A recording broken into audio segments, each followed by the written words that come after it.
उद्धरतुं भवसागरे निपतितान् जीवान् सदा दुःखितान् दद्रेयो प्रतिमां कृपापरवश चैतन्यमूर्ति पराम् कैवल्याध्वनिनागदेव प्रवर पान्तकृतो येन स देवो चक्रधरो शरण्यशरणं नान्तो निजं पातु मां नान्तो निजं पातु मां गोपालकृष्ण भगवान्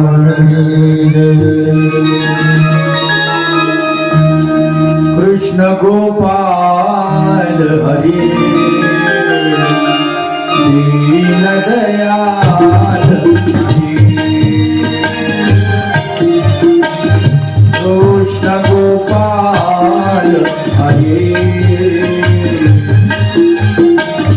दीन दयाल हरे हरे कृष्ण गोपाल हरे दीन दयाल हरे कृष्ण गोपाल हरे दीन दयाल हरे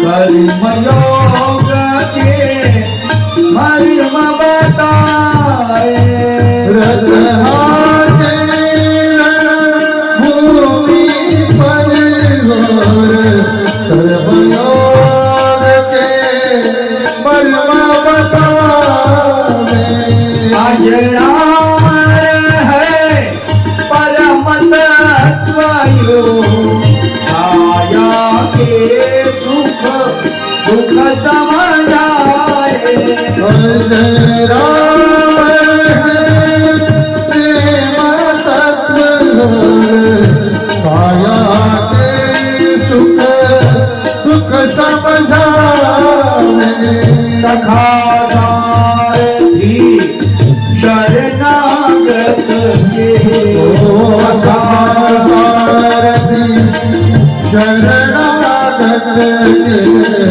सदा प्रतिपाल दीन दयाल हरे कृष्ण गोपाल हरे दीन दयाल हरे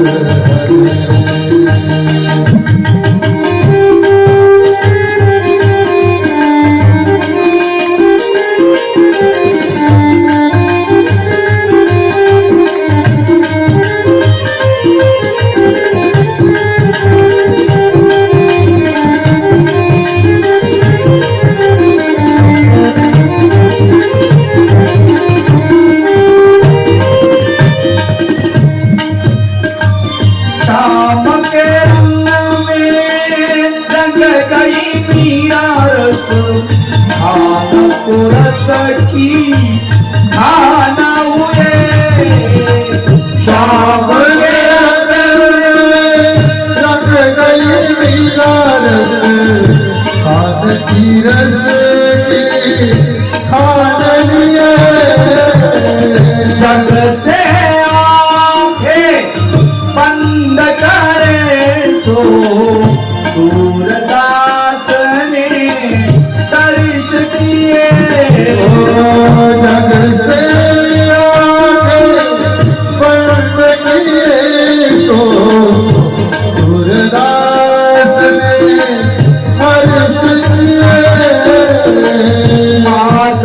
यशोदा ब्रजनारी मात यशोदा ब्रजनारी के माखन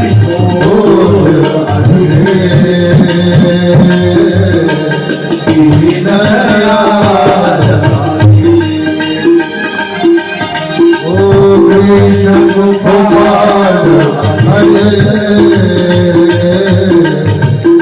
दीनदयाल हरे कृष्ण गोपाल हरे दीनदयाल हरे कृष्ण गोपाल हरे दीनदयाल हरे हरे कृष्ण गोपाल हरे दीनदयाल हरे कृष्ण गोपाल कृष्ण हरे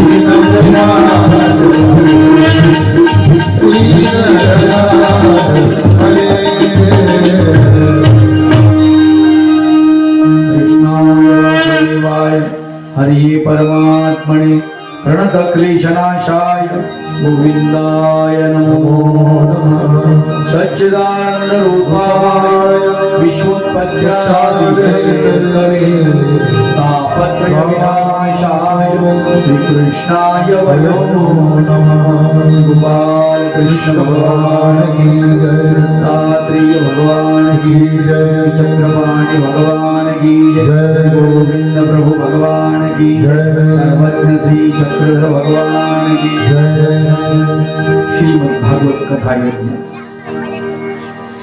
आजचा तिसरा दिवस अगदी आनंदोत्सवामध्ये आपण भगवंताची कथा श्रवण करत आहात. परब्रह्म परमेश्वर भगवान गोपाल कृष्ण श्रीमद भगवद्गीतेमध्ये अर्जुनाला निरूपण करत असताना आपल्या कथेचं वर्णन करा असं सांगतात. आणि जो माझी कथा करतो तर ती करत असताना माझी कथा मी श्रद्धेनं ऐकतो असं भगवंत म्हणतात. कथयन्तश्च मां नित्यं तुष्यन्ति च रमन्ति च. मी संतुष्ट होतो, माझी कथा ऐकून मी संतुष्ट होतो असं प्रत्यक्षात भगवान गोपाल कृष्ण म्हणतात. कुणी जर माझी कथा करत असेल, कुणी जर माझी कथा श्रवण करत असेल, कथा कीर्तन करत असेल, निरूपण करत असेल तर ते ऐकून मी आनंदित होतो, मी नाचायला लागतो, मला आनंद होतो असं सांगतात. परब्रह्म परमेश्वर भगवान गोपाल सर्वज्ञ श्री चक्रधर प्रभू पूजा अवसर नावाच्या छोट्याशा काव्यामध्ये बाईदेव व्यासांनी त्याचं वर्णन केलेलं आहे. गद्य पूजा अवसर आहे त्याच्यामध्ये वर्णन आहे. त्याच्यानंतर पद्य पूजा अवसर झाले जे आपण दररोज म्हणतो, संध्या सुवेळ समयी परचक्रपाणी, याच्यात वर्णन आलेलं आहे. फार सुंदर वर्णन आहे. ते सांगतात की परब्रह्म परमेश्वर सर्वज्ञ श्री चक्रधर प्रभू जेव्हा निरूपण करतात नागदेव आचार्यांसहित भक्तीजनांना, रस्ता देऊन द्या बाजूला, एका लाईनीमध्ये मोकळा रस्ता सोडून बस, मधात कोणी बसू नका.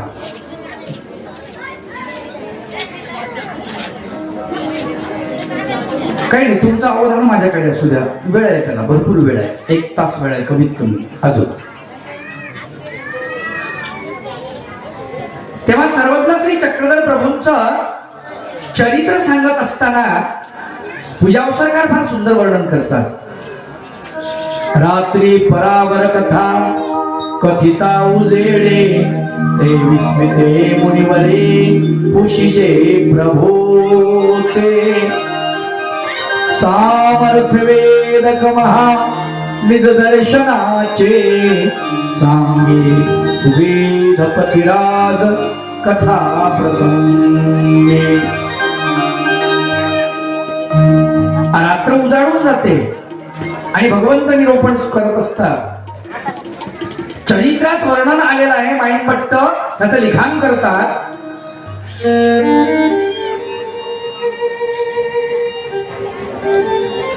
वातीचे तेल सरे तरी नारळीचे तूप घाली ती. तेल जर संपलं तर खाण्याचं जे तूप आहे ते तूप त्याच्यामध्ये ओतल्या जातं आणि दिवा तेवत ठेवल्या जातो.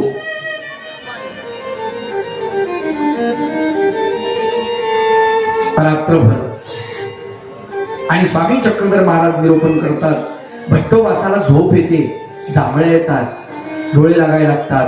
भगवंत हातात पाणी घेतात आणि डोळ्यावरती मारतात. काय भाग्य असेल त्या माणसाचं. पाणी मारून मारून शिकवलेलं आहे डोळ्यावरती. आपल्यालाही असंच होतं. चांगली गोष्ट असली, कथा कीर्तन प्रवचन, की आपल्याला झोप येते, डोळे लागतात, जांभळ्या येतात. नाटक, तमाशा, चित्रपट, गाणे, डान्स हे बघताना काही नाही वाटत, आनंद वाटतो. तिथे झोप येत नाही, तिथे काही होत नाही. जीवाची वृत्तीच तशा प्रकारची आहे.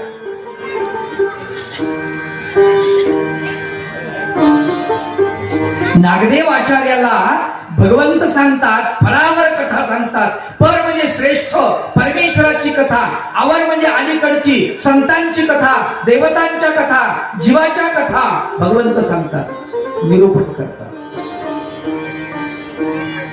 देवता कशा प्रकारच्या आहेत ते निरूपण करतात.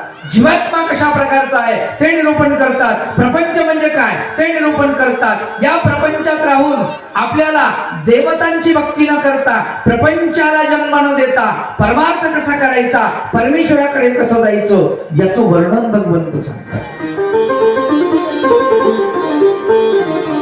तुम्हाला कालच बोललो,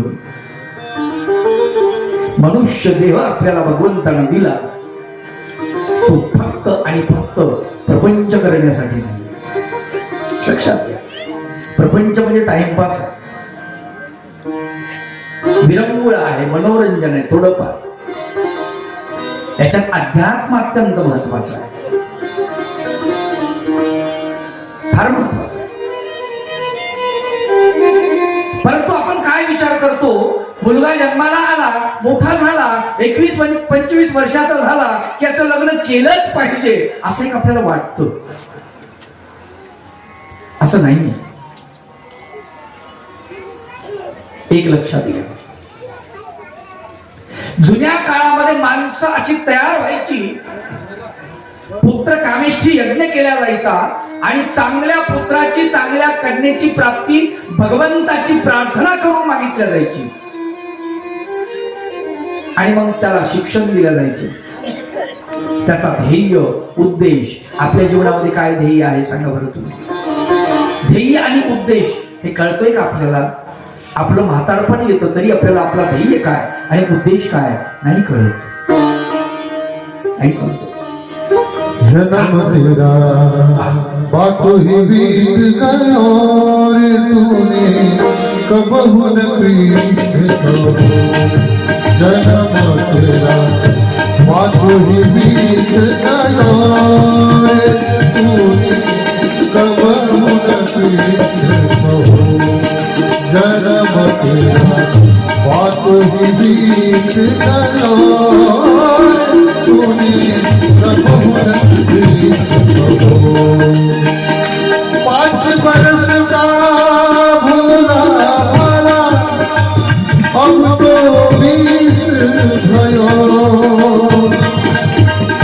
5 बरस का भोला आला अब तो बीस भयो मकर 25 माया कारण देश विदेश गयो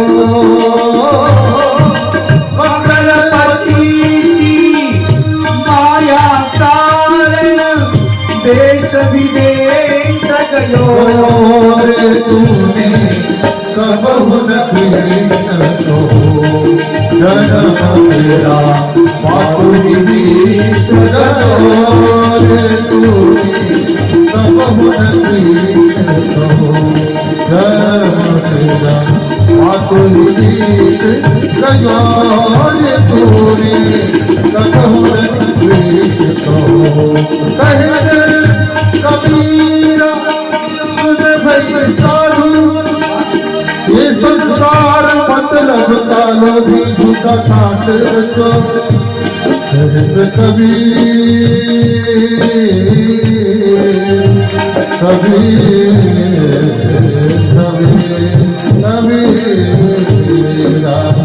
कहत कबीरा सुन भई साधु तू क्यों भूल गयो रे तूने कबहु न कृष्ण को जन्म तेरा बापू बीत गयो रे तूने कबहु न कृष्ण को जन्म तेरा बापू बीत गयो रे तूने कबहु न कृष्ण को रे तूने कबहु न कृष्ण को रे तूने कबहु न कृष्ण कहो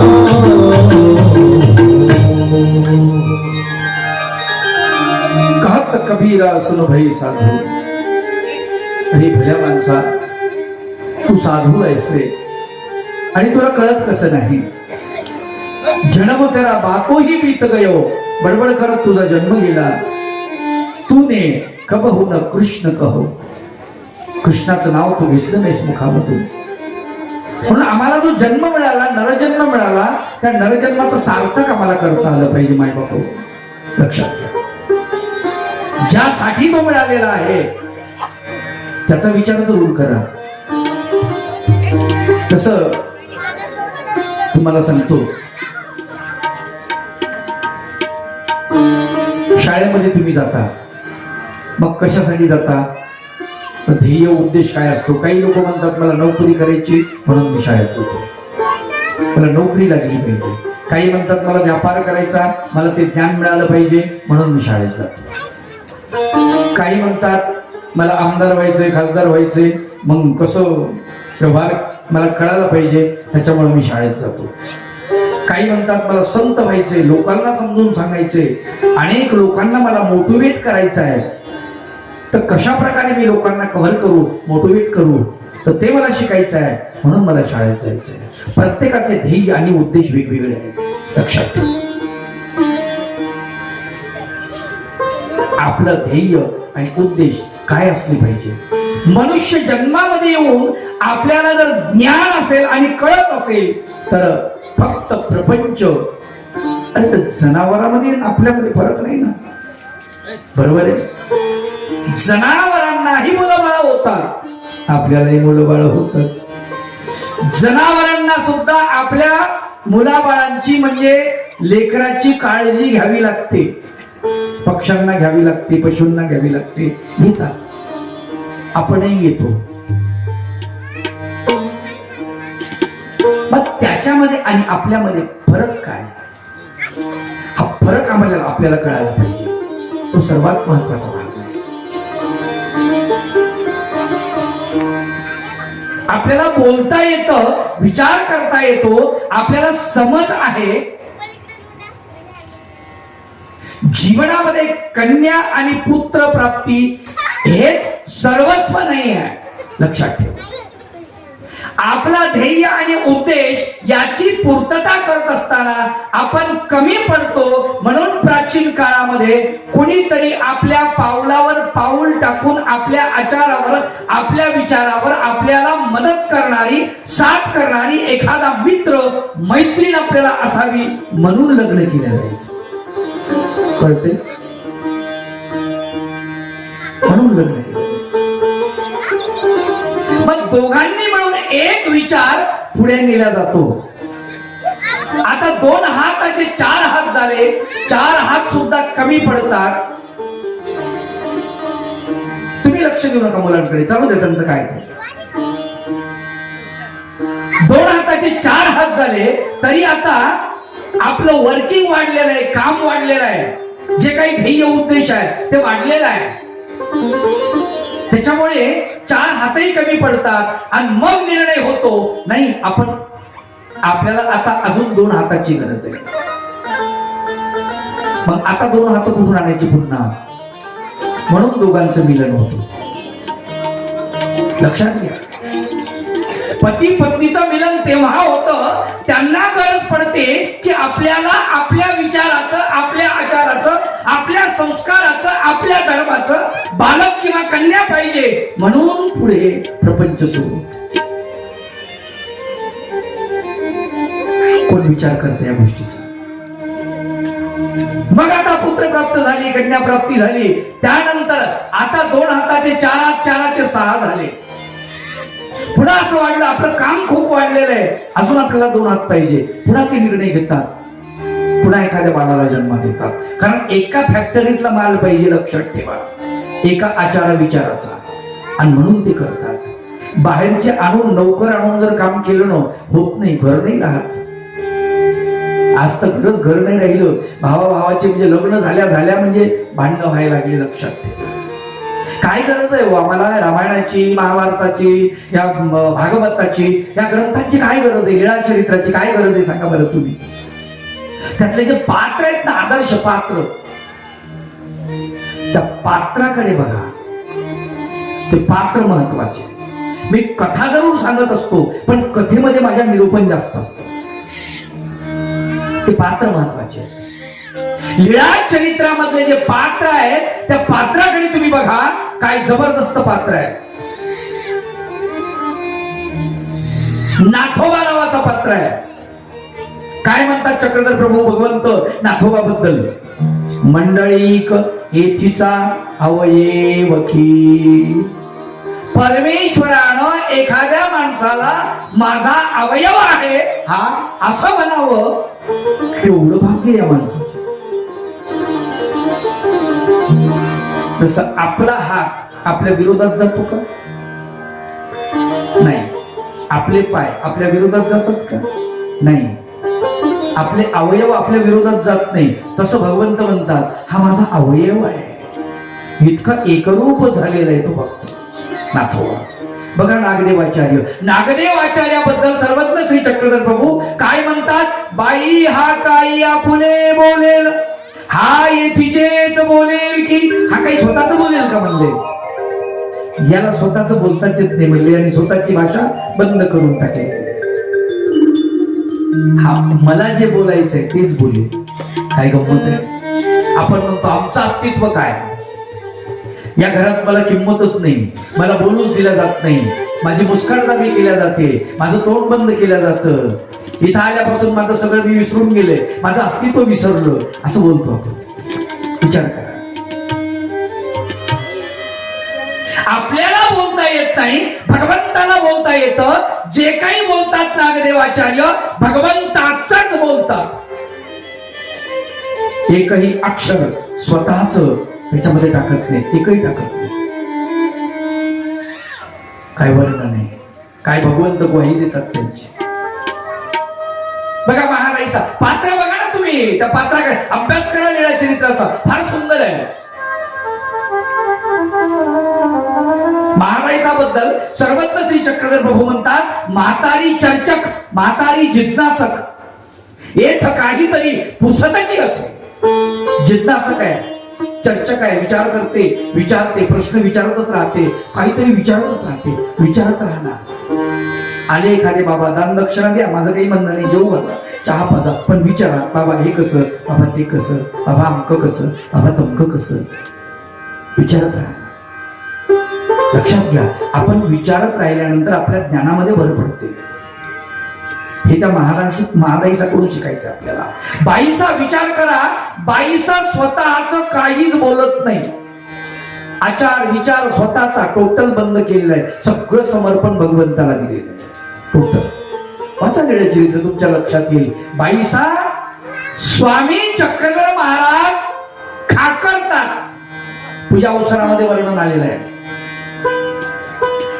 स्वामी चक्रधर महाराज जेव्हा सकाळी प्रातःकाळी उठतात ना, खाकरतात, इखित खाकरीती असं म्हटलेलं आहे बाई देवघसांनी. नुसतं खाकरलं देवानं, आपल्यासारखं मोठं असं नाही, अख्खं गाव उठल, शेजारची उठती असं नाही. स्वामी खाकरतात तर थोडंसं खाकरतात, आणि बाईसा लगेच जागृत होतात. काय करतात, उठतात, देवाला दंडवत करतात, आणि देवाच्या जे चपला आहेत त्याला उपान्नव म्हटलेलं आहे, ते उपान्नव आणतात, देवाच्या श्रीचरणाला ते उपान्नव घालण्यासाठी देतात. खिळी काढतात दरवाजाची, मोठा दरवाजा आहे त्याची खिळ असते, ती काढतात, तिथे जातात, आणि भट्टोबास कुठे झोपलेले आहेत, तर भट्टोबास उंबरा उसा करून झोपलेले आहेत तिथे. आणि सर्वज्ञ श्री चक्रधर प्रभू दरवाजा उघडल्या भट्टोबासाच्या छातीवरती पाय देतात, श्रीचरण देतात. काय आमोद असेल, भट्टोबास भगवंताच्या श्रीचरणाला मोमे देती असं वर्णन आहे. विचार करा, कसली माणसं आहे ती. एवढा मोठा विद्वान असलेला माहिम भट्ट, प्रचंड प्रकांड पंडित, 6 शास्त्र 18 पुराण 4 वेद, मुखोद्गत ज्याच्या, मुखोद्गत. आपल्याला थोडस आलं तर आपल्यामध्ये अहंकार येतो, प्रचंड अहंकार येतो. त्याचा अहंकार रसातळाला गेलेला आहे, कसला माणूस बनलेला आहे. हा माहिम भट्ट जेव्हा शोधत श्री प्रभू बाबांच्या दर्शनाला जातो वृद्धपूरला, हातामध्ये झोळी आहे, गावात भिक्षा मागतो, श्रीमंत आहे, लक्षात घ्या, प्रकांड पंडित आहे, अधिक पैशाने श्रीमंत आहे.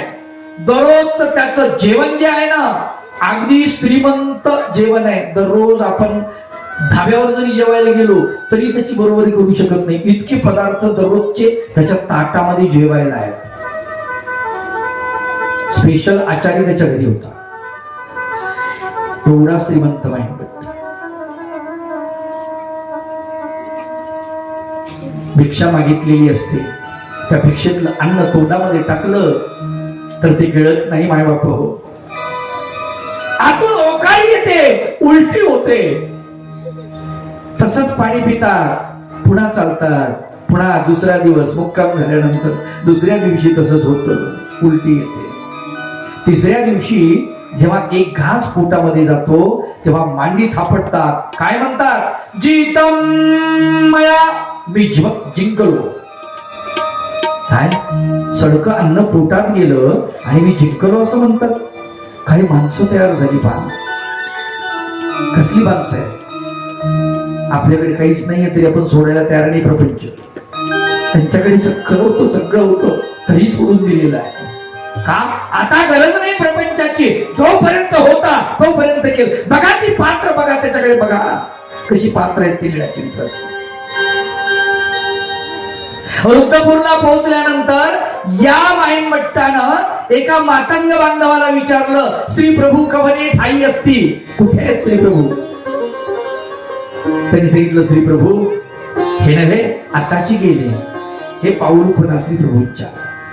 श्री प्रभू बाबांच्या त्या पावलाच्या खालची माती उचलली, आपल्या कपाळाला लावली माहिम भट्ट. तोपर्यंत हा मातंग आपल्या डोक्यावरचा तो गवताचा भारा घेऊन आपल्या घराकडे निघाला. त्या मातंगाला त्यांनी नमस्कार केला. एवढा मोठा विद्वान, 18 पुराण